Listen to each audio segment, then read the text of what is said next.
News channel में आपका हार्दिक स्वागत है।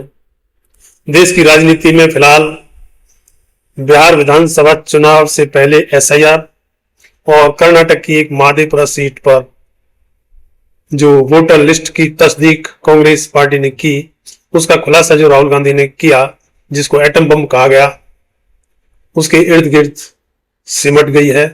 और भारतीय जनता पार्टी की सरकार जो दबंग तरीके से 11 साल से चल रही थी, वो झुकती हुई दिखाई दे रही है। हालांकि अभी भी दबंग बने रहने का ड्रामा तो पार्टी कर रही है, लेकिन उसमें कहीं कोई दम दिखाई नहीं दे रहा है। उसके बारे में एक कहानी जो बहुजनों में प्रचलित है, वो मैं सुनाना चाहता हूं। एक गांव में एक ब्राह्मण कहीं से आकर बस गया। उसके 2 बेटे थे, राम सुंदर और श्याम सुंदर। वो गांव में रहने लगे, अपना कथा पूजा पाठ करने लगे। अब गांव का चुनाव जो प्रधानी का होता है वो आया, तो उससे पहले दोनों भाइयों ने मिलकर राम सुंदर को प्रधान का उम्मीदवार बना दिया और उसके लिए गांव के सभी लोगों को ऐसा जोड़ा कि राम सुंदर प्रधान बन गया। अब राम सुंदर तो प्रधान बन गया, लेकिन उसका छोटा भाई श्याम सुंदर भी था। अब राम सुंदर प्रधान बनाया तो माल तो घर में ही आएगा और वो खीर तो सभी को खाने को मिलेगी। वो खाते रहे और 4.5 साल उन्होंने प्रधानी करते हुए निकाल दिए। जब 4.5 साल हो गए तो श्याम सुंदर राम सुंदर के खिलाफ हो गया और गांव वालों को बताने लगा, इसने भ्रष्टाचार किया है, ये भ्रष्टाचारी है, हमारा गांव का इतना विकास हो सकता था और इसने ये नहीं किया, वो नहीं किया और इसको हटाना जरूरी है। तो ऐसा माहौल बनाया राम सुंदर के खिलाफ कि गांव के लोगों ने श्याम सुंदर का साथ देना उचित समझा और श्याम सुंदर को प्रधानी में खड़ा कर दिया और उसको वोट दिए और फिर श्याम सुंदर प्रधान बन गया। तो श्याम सुंदर के प्रधान बनने पर माल तो घर में ही आना था। श्याम सुंदर के बच्चे भी और राम सुंदर के बच्चे भी और उनके माँ बाप भी माल तो सारे खा रहे थे, लेकिन गांव को लगता था कि भाई राम सुंदर तो भ्रष्ट हो गया था, अब श्याम सुंदर ठीक है।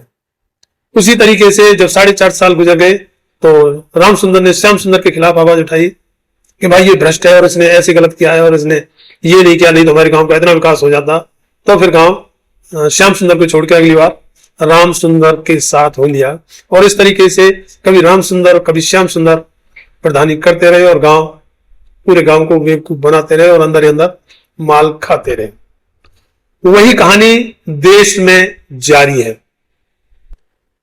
पहले कांग्रेस शासन कर रही थी और कांग्रेस जब शासन कर रही थी तो उस समय SC ST की रिजर्वेशन की जो पॉलिटिकल सीट थी विधानसभा और लोकसभा में, उन पर वही सवर्ण अपने नौकरों को खड़े करते थे और उनको जिताते थे और उनकी सारी शक्तियों का इस्तेमाल खुद करते थे और इस तरीके से बढ़िया चल रहा था, किसी को भी दिक्कत नहीं थी।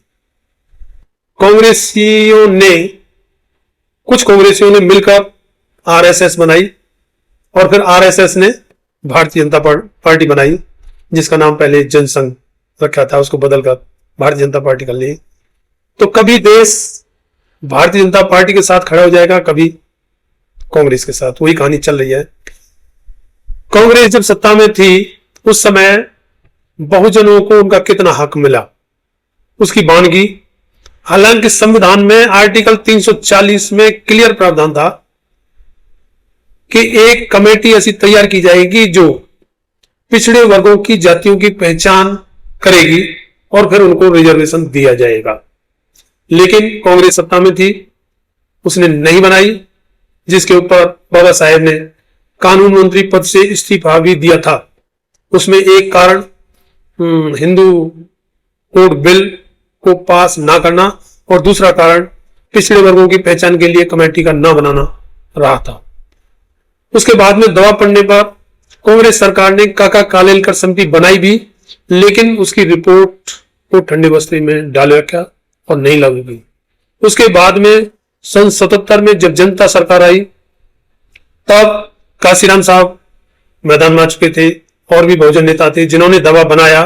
तो उस समय जो जनता सरकार थी उसने मंडल कमीशन फिर से बनाया कि काका कालेलकर की समिति की रिपोर्ट बहुत पुरानी हो गई है, इसलिए नई रिपोर्ट बनवाते हैं।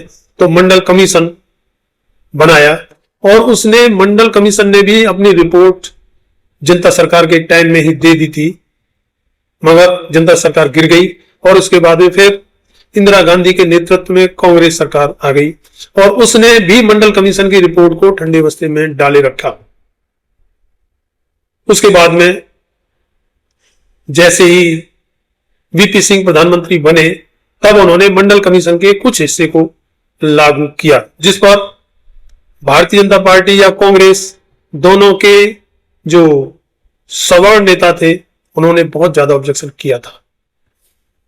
उसी तरीके से जब कांग्रेस सरकार चली आ रही थी, बहुजनों का कहीं कोई हक मिले ना मिले किसी को परवाह नहीं थी, लेकिन जब 1977 के आसपास काशीराम साहब मैदान में आए और उन्होंने बहुजनों के सभी वर्गों को अपने साथ जोड़ा, उन्होंने DS4 और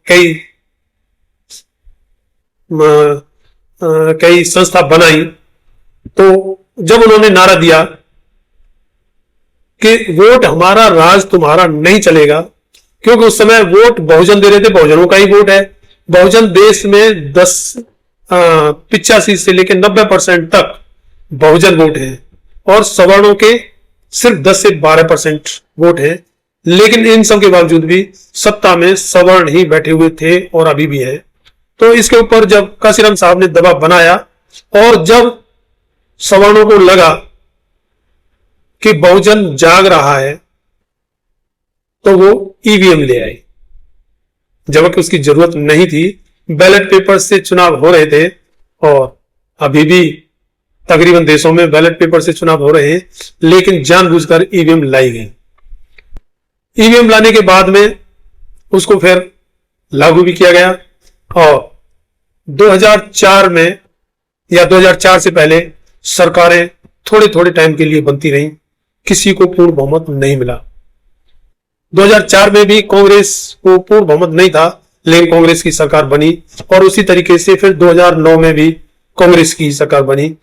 कांग्रेस की सरकार 2009 में बनने पर भारतीय जनता पार्टी के वरिष्ठ नेता और प्रधानमंत्री पद के जो उम्मीदवार 2009 में बने थे, लाल कृष्ण आडवाणी, सुब्रमण्यम स्वामी आदि नेता सुप्रीम कोर्ट गए ईवीएम के खिलाफ और बकौल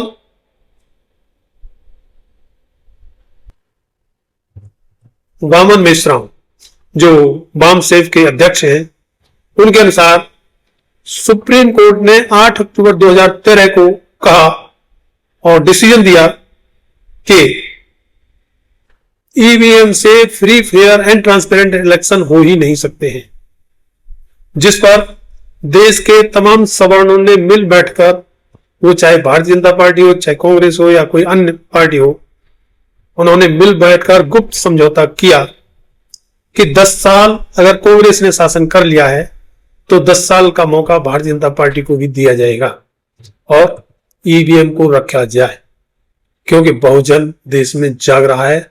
अगर ईवीएम खत्म हो गई तो बहुजनों की सरकारें बनेंगी, ये वामन मेश्राम साहब का कहना है। तो इस तरीके से ईवीएम को जारी रखा गया, हालांकि उसमें वीवीपैट, पेपर ट्रेल आदि लगाए गए, लेकिन उनकी अकाउंटेबिलिटी फिक्स नहीं की गई कि जिसने वोट डाला है, जिस पार्टी को डाला है, उसके समक्ष उसका कोई सबूत हो या वो इंश्योर हो कि हाँ मेरा वोट मैं जिस उम्मीदवार को देना चाहता था उसको चला गया।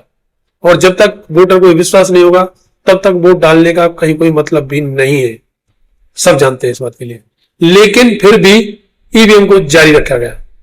अब जब से 2024 में नरेंद्र मोदी जी ने एनडीए की मदद से भारतीय जनता पार्टी की सरकार बनाई है, तब से कुछ कुछ होने लगा है, यानी कि आरएसएस सीधा नरेंद्र मोदी के खिलाफ बयान देने लगा है।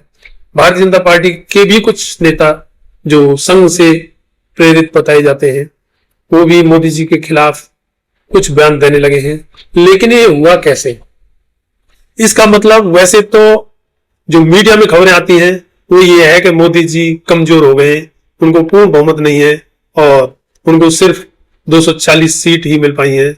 लेकिन इसका कारण कुछ और लगता है। जो 8 अक्टूबर 2013 का सुप्रीम कोर्ट का आदेश था उसी से संबद्ध लगता है कि जब कांग्रेस ने 10 साल शासन कर लिया था तो उसके बाद में भारतीय जनता पार्टी को भी 10 साल का मौका मिला था। लेकिन उसके बाद में भारतीय जनता पार्टी ने सरकार, या कहेंगे मोदी जी ने अपने नेतृत्व में सरकार जबरदस्ती बना ली। उसका एक जो तथ्य है वो ये भी है कि भारतीय जनता पार्टी की जो मीटिंग होनी थी, संसदीय दल की जो मीटिंग होनी थी वो नहीं हुई। उससे भी लगता है कि कहीं ना कहीं कुछ है। और 2024 में सरकार बनाने के बाद में जो आरएसएस का रवैया है, बीजेपी का रवैया मोदी जी के प्रति दिखाई दे रहा है, वो उसी से संबद्ध लग रहा है। हालांकि तथ्य कुछ नहीं है, लेकिन जैसा कि वामन मिश्रा साहब ने बताया था उसके हालात लग रहे हैं कि भाई वायदा तो 10-10 साल का था, फिर 11वें साल में क्यों सरकार बना ली। इसके अलावा 10 साल पहले, या कहेंगे 11 साल पहले, 2014 के बाद में मोदी जी की सरकार आई और मोदी जी की सरकार आने के बाद में, या कहेंगे भारतीय जनता पार्टी की सरकार आने के बाद में, कांग्रेस सुसुप्तावस्था में चली गई। कांग्रेस ने 10 साल कोई हाथ पैर नहीं मारे, वरना ये काम तो पहले भी हो सकते थे। कांग्रेस को पता था, खैर आम आदमी को तो पता नहीं होता है और आम आदमी को तो इस खुलासे से पहले भी उम्मीद भी नहीं थी या किसी तरह का आइडिया भी नहीं था कि ऐसा भी हो सकता है और ऐसा भी घपला निकल सकता है। लेकिन 10 साल तक कांग्रेस बिल्कुल शांत पड़ी रही और जो वर्जन आता था वो यही था कि सोनिया गांधी ने जब कहा था कि जनता अपने आप तंग हो गए हमारे पास आ जाएगी, हमें कुछ करने की जरूरत नहीं है।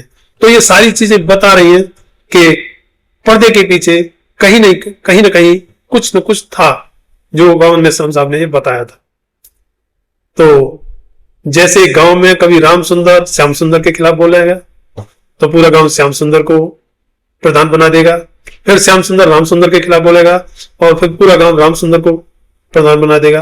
अब जो कांग्रेस सुसुप्तावस्था में पड़ी थी, तीसरी बार सरकार भारतीय जनता पार्टी की बनने के बाद में राहुल गांधी काफी एग्रेसिव हो गए और फिलहाल तो राहुल गांधी की जो बॉडी लैंग्वेज है, राहुल गांधी हो या प्रियंका गांधी हो या मल्लिकार्जुन खड़गे भी हो या कांग्रेस के अन्य नेता, वो इस तरीके से व्यवहार कर रहे हैं जैसे कि पता नहीं कितनी बड़ी दुश्मनी हो गई है। हालांकि ये सब पिछले 10 साल में यही थे, लेकिन तब इनका कोई रूप ऐसा देखने को नहीं मिला था। हालांकि भारतीय जनता पार्टी ने तो नोटबंदी भी की थी, उसमें पार्टियों के जो धन और खाते थे वो भी फ्रीज कर दिए थे, लेकिन तब ऐसा कुछ नहीं हुआ था। और उसके बाद में कई चीजें ऐसी हुई। 2019 में जो आतंकवादी हमला हुआ था पुलवामा, उसकी अभी तो कोई जांच नहीं हुई, लेकिन कांग्रेस ने ऐसा कुछ नहीं किया, नहीं कभी सड़क पर उतरी। उन सारी चीजों से तो वामन मिश्रा साहब का जो वर्जन है वो कहीं ना कहीं लगता तो है।